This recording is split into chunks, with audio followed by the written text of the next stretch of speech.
Hello viewers, now we will discuss the important questions that may occur in the board exams.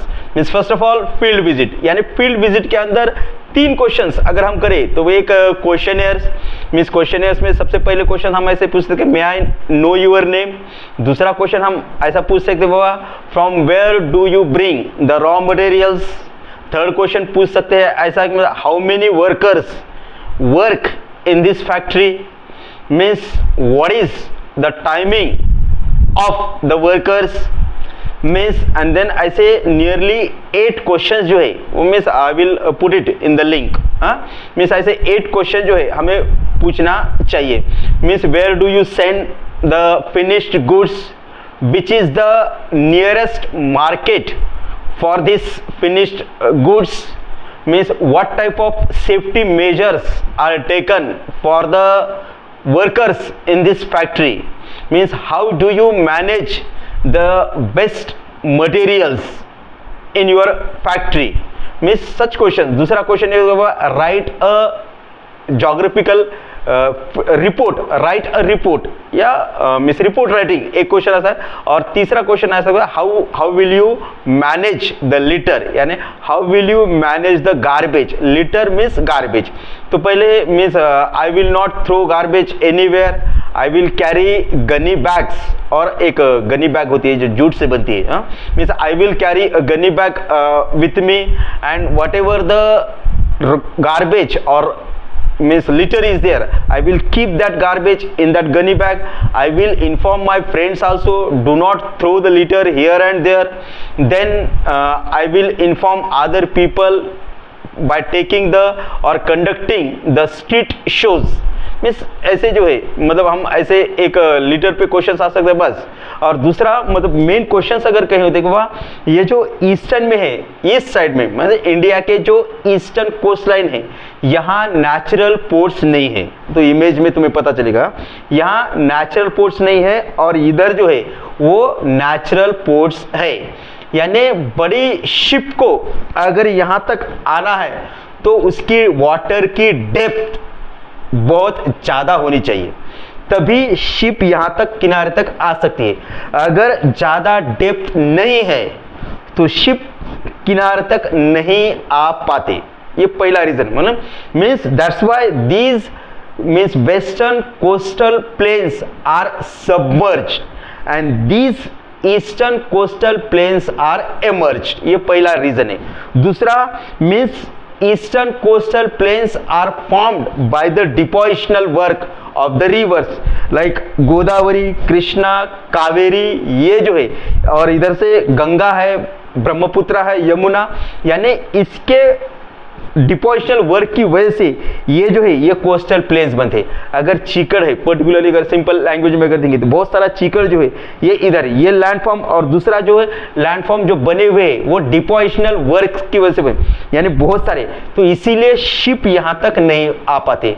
यानी ये जो है वो emerge है और ये जो है वो सबमर्ज है।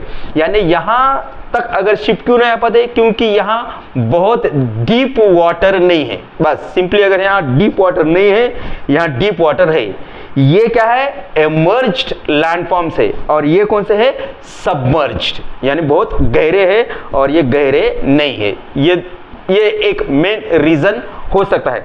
तीसरा जो ब्राजील के लिए जो है एस्कार्पमेंट, उसका क्या important, what is the importance of the escarpment, means rain shadow area is formed in the means northern means southern is sorry rain shadow area is formed beyond the escarpment, या इधर जो है वो rain shadow area बनता है। तो इसके पीछे क्या रीजन है, कहीं ना कहीं ये जो मॉनसून ये जो विंड्स होते हैं, ये जो विंड्स आते हैं जिसकी वजह से बारिश होती है और ये विंड्स ऐसे आते हैं, पर्टिकुलरली अगर हम देखेंगे ये जो विंड्स है ये इधर से आते हैं और ये विंड इस एस्कार्पमेंट क्या करता है उन विंड्स को ब्लॉक करता है और इसीलिए जो है मतलब बारिश इधर होती है इधर नहीं होती है।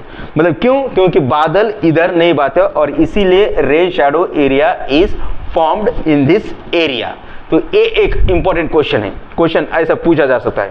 और तीसरा अगर इंपॉर्टेंट अगर हम देखेंगे कि एक कुछ इंपॉर्टेंट प्लेसेस कहाँ है, मतलब अगर हम यहाँ देखेंगे तो सुंदरबन डेल्टा है, this is the largest delta in the world, मतलब यहाँ हमारे इंडिया के अंदर सुंदरबन डेल्टा है, और वैसे ब्राजील के अंदर यहाँ जो है वो पेंटानॉल है। यहाँ क्या है, मतलब ब्राजील के वेस्ट में और लिटिल बिट साउथ साइड में यहाँ जो है वो पेंटानॉल है, और ये वर्ल्ड का लार्जेस्ट वेटलैंड है, वर्ल्ड का लार्जेस्ट वेटलैंड। और इंडिया में क्या है, वर्ल्ड का लार्जेस्ट डेल्टा है।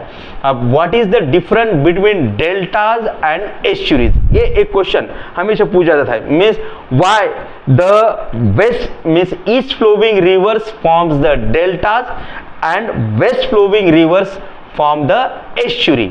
यानी ये जो इधर के जो रिवर्स है, Godavari, Krishna, Kaveri, Ganga, Brahmaputra, these reverse form the delta.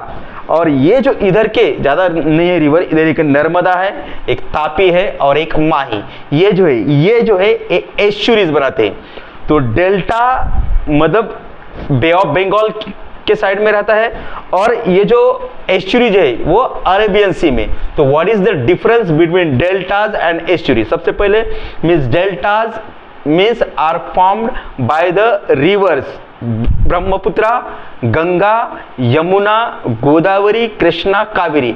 ये क्यों डेल्टाज बनते हैं? यानी ये जो रिवर्स है इनकी स्पीड जो है वो बहुत ही कम होती है, ज्यादा स्पीड नहीं होती, मीन्स उनका जो वाटर फ्लो धीरे धीरे होता है। तो इस तरह क्या करते हैं, वो डिपॉजिट कर पाए सेडिमेंट जो है, यानी जो छोटे मोटे पत्थर जो मिट्टी जो है वो धीरे धीरे यहाँ डिपॉजिट कर सकते हैं। यानी मीन्स दीज रिवर्स जब जैसे ही समंदर को मिलने से पहले, यहाँ समंदर है या बे ऑफ बंगाल है, यहाँ मिलने से पहले क्या है, एक डिपोजिशंस करते हैं, यानी मीन्स छोटे छोटे सॉइल के पार्टिकल्स यहाँ डिपॉजिट करते हैं, और ये हजारों सालों से जो है वो ये प्रोसेस जो है वो चालू है। तो इसीलिए यहाँ क्या बनाता है, मीन्स डिपोजिशन, यानी बड़ा एक हम बोल सकते हैं कि वह एक बहुत बड़ा सा ग्राउंड बनता है जिसे हम बोलते हैं डेल्टाज। यानी और वो कहाँ बनते हैं, means just close to the coastal area, ये हो गया deltas. Means slow, because of the slow speed of the river deltas are form. अब ये एस्चुरीज क्या होते हैं, ये जो इधर के तापी, नर्मदा, माही, ये जो रिवर्स है वो बहुत ही स्विफ्ट है और वो बहुत ही फास्ट बहते हैं, इसीलिए वो क्या बनाते हैं, एस्चुरीज बनाते हैं। यानी means river water and sea water जहां मिलता है उसे हम क्या बोलते हैं, एस्चुरीज। इमेज में हमें दिखाई देगा, मतलब means salty water and fresh water, means the combination of salty water and fresh water forms the estuaries. और यहाँ जो है वो डेल्टा होता है, बस इतना ही फर्क है। और अगर हम देखेंगे पर्टिकुलरली इंपॉर्टेंट प्लेसेस कहाँ हैं, तो ये एक हम यहाँ हिमालयन माउंटेन रेंज के तीनों प्लेसेस मालूम होने चाहिए। मीन्स रोराइमा, मीन्स ये रोराइमा एक प्लेस है, अमापा और पैरा, ये जो मेजर रिवर्स। और दूसरे यहाँ पेंटानॉल के नीचे एक मेन रिवर है, जैसे पैराग्वे, पराना और उरुग्वे, ये जो मीन्स ब्राजील के साउथ में जो है ये रिवर्स हमें याद रखने के। पैराग्वे मीन्स पराना और उरुग्वे, पैराग्वे और पराना दोनों जो है वो साउथ में फ्लो होते हैं, मीन्स पैराग्वे और पराना, और लास्ट में दोनों को मिलकर एक रिवर बनती है, उसे हम बोलते हैं उरुग्वे, जो अर्जेंटीना में जाकर मिलती है फाइनली। और ये तीसरी मेन रिवर, ब्राजील की सबसे मेन रिवर अमेज़न, दूसरा रिवर सिस्टम है Paraguay Parana river system. Paraguay Parana यहाँ मिलते हैं और एक नई रिवर बनती है जिसे हम उरुग्वे बोलते हैं। और ये जो है ये अमेज़न रिवर है, इसकी स्पीड बहुत ज़्यादा होती है। ये वेस्ट से मतलब एंडस माउंटेन रेंज, पेरू के अंदर एंडस माउंटेन रेंज है, वहाँ अमेज़न रिवर ओरिजिन होती है, और यहाँ लास्ट फाइनली जो है इधर अटलांटिक ओशन में जाकर मिक्स बनती है। अब इधर पोल्यूशन, अमेज़न रिवर में पोल्यूशन बहुत कम है, वेराज गंगा रिवर में पोल्यूशन बहुत ज़्यादा है, ऐसा भी पूछा सकता है। तो रीज़न यहाँ क्या है कि यहाँ ह्यूमन हैबिटेट्स बिल्कुल नहीं है, पूरी जंगल में है, अमेज़न फॉरेस्ट के रीजन में आते हैं, वहाँ बहुत बहुत सारे एनिमल्स है, रेप्टाइल्स है, इंसेक्ट्स है, इसीलिए यहाँ ह्यूमन सेटलमेंट्स बहुत कम है, इसीलिए अमेजॉन रिवर कम पोल्यूटेड है। और यहाँ जो है गंगा रिवर अगर देखेंगे, यहाँ सबसे ज़्यादा डेंसली पॉपुलेटेड रिवर है, इंडस्ट्रियल एरियाज है, बहुत सारे ह्यूमन हैबिटेट्स है, इसीलिए यहाँ बहुत सारे polluted river means Ganga is one of the most polluted rivers in the world, whereas Amazon is not a polluted river। एक भी सवाल पूछा जा सकता है। वैसे ही ह्यूमन सेटलमेंट्स के लिए यहाँ ह्यूमन सेटलमेंट्स बहुत कम है, यहाँ ह्यूमन सेटलमेंट्स बहुत ज़्यादा है। यहाँ ऑक्यूपेशन जो है मतलब मेनली जो है वो फिशिंग किया जाता है, और इधर जो है बहुत सारे ऑक्यूपेशन जो है वो चलते हैं। इस तरह जो है means if you like this, please share this video with your friends। Thank you।